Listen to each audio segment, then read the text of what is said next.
Hi everyone, Melanie here. Today I'm going to show you how I decorated my foyer for fall in a primitive country style, and I'm going to give you tips on how you can achieve the look in your home. I'm also going to show you the DIY pumpkins that I made in Friday's video. And if you missed that video, I'll link it below in my description box.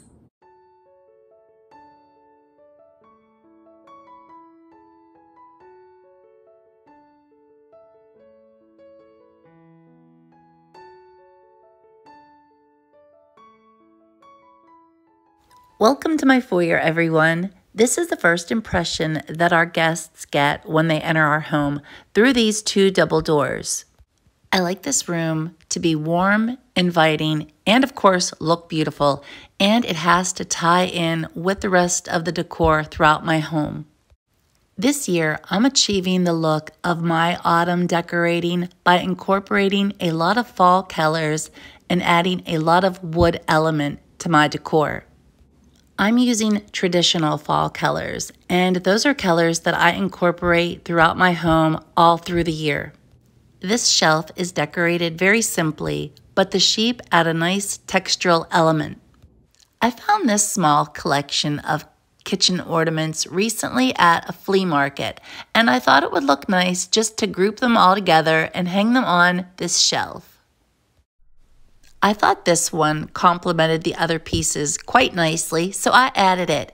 And the great thing about all of these is that they are also going to work really well with my Christmas decor. Gingham pattern fabric and the appearance of rusty metal are two wonderful elements to incorporate with your fall decor. Decorating with wreaths is a great and simple way to add seasonal charm to your home. I placed this beautiful thrifted wreath on my closet door. It's filled with sunflowers, pumpkins, pine cones, and greenery. Wreaths can be pricey depending on where you purchase them. I often try to either make my own or find them at places like country malls, Goodwills, and thrift stores. This sign, made from distressed wood, is not a specific autumn decor piece, but it ties in perfectly with this room. Here's another example of how I'm adding wood elements to my fall decorating. I placed my collection of primitive wooden mashers at the corner of my dry sink. By decorating with these mashers, I'm achieving a lot with this look. I'm achieving the fall color, I'm achieving the texture that I was looking for. It's the wood element that I'm going for. I'm also adding a touch of nostalgia. I'm adding the primitive look that I was going for. And it's also a conversation piece for my guests. Can you believe that for about the last 10 or 13 years, I had this beautiful antique rocking chair stored in my basement? I decided early this year that I was going to start using it again. The beautiful woven covering is actually a table runner. The woven table runner has all of the traditional fall colors that I love. My wreaths, rocking chair, and cradle are providing more of that wood element. And the star is giving me that rusty metal element. I balanced out the look by adding this bisque-colored whiskey jug and also these sweet little burlap pumpkins that I recently made. This was my toy cradle when I was a little girl. When I saw this vintage baby blanket at the Crossroads Country Mall, I immediately knew I had to have it and that I was going to be using it in my fall decorating. The colors and pictures on this blanket are perfect for fall, and whoever made this did a beautiful job. These little pumpkins are so fun and easy to make. If you missed the video on Friday, I'll link it below in my description box, just in case you'd like to see how I made these and try and make some for yourself. I thought my cradle was a great place to put these, and the color of the pumpkins also helps to balance out the look of the room, and the burlap adds a great pop of texture. I wanted to pull in more of those beautiful fall colors from the table runner and the baby blanket. So I hung this wreath on the edge of the cradle, and this wreath was also thrifted at Goodwill. This rooster is made to look like it has a rusty metal appearance, which is one of the elements that I'm definitely incorporating in my home, so I just set it in front of the wreath. My dry sink is definitely the focal point in my foyer, so you'll see a lot of primitive and fall charm in this area. This picture is very large and it's a really nice country fall piece. I bought it a few years ago at the Christmas tree shop. If you saw how I previously had decorated my foyer, you might remember seeing the rug beater. I left it there because I thought it still looked great. If you missed that video and you'd like to see it, I'll link it below in my description box. When I think of fall, I think of the harvest. I don't know if I ever shared this with you guys, but I do enjoy doing a little bit of canning. Crock-pot apple butter is my favorite thing to make and can, and while it's cooking, it makes my home smell amazing. So for this little basket vignette, I tucked in a few cans of canned goods that were given to me by friends. I used some old vintage books as a riser underneath this antique railroad lantern.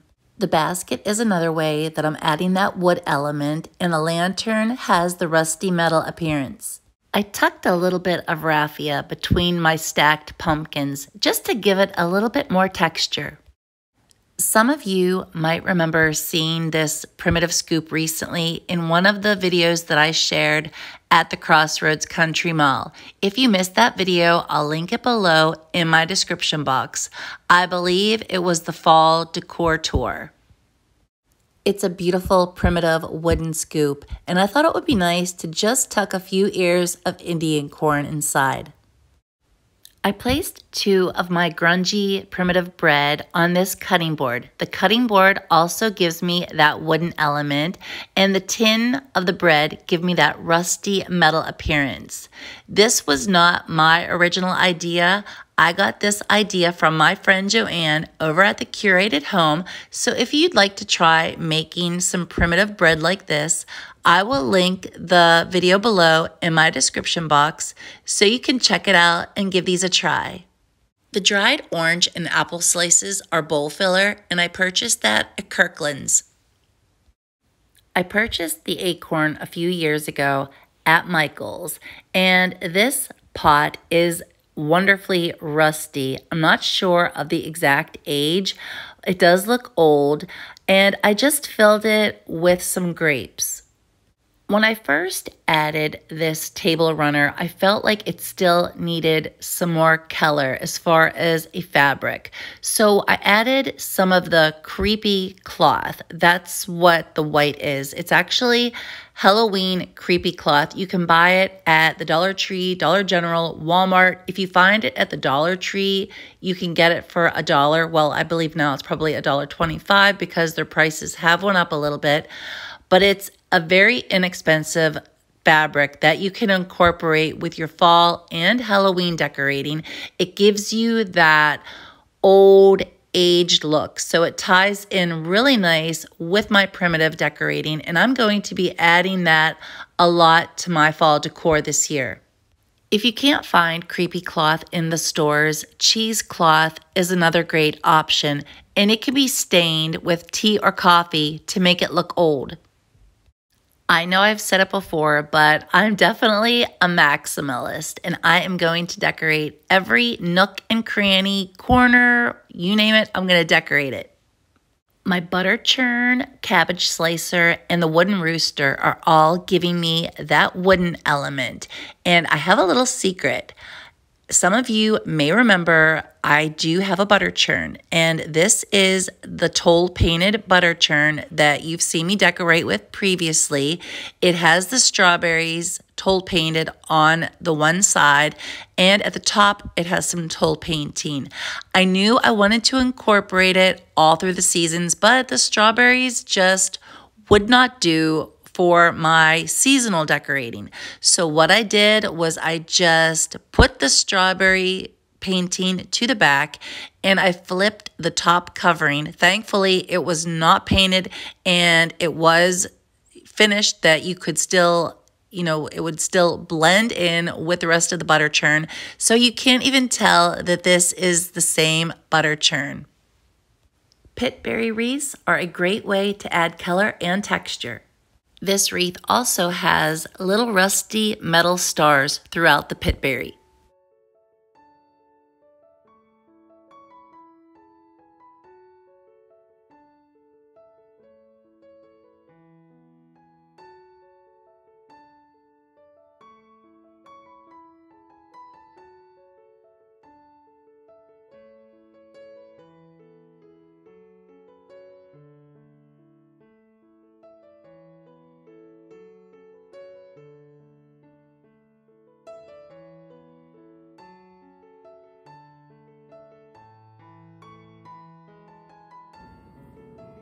That's it for today's video. I hope I was able to inspire you, and until I see you again, happy decorating, everyone.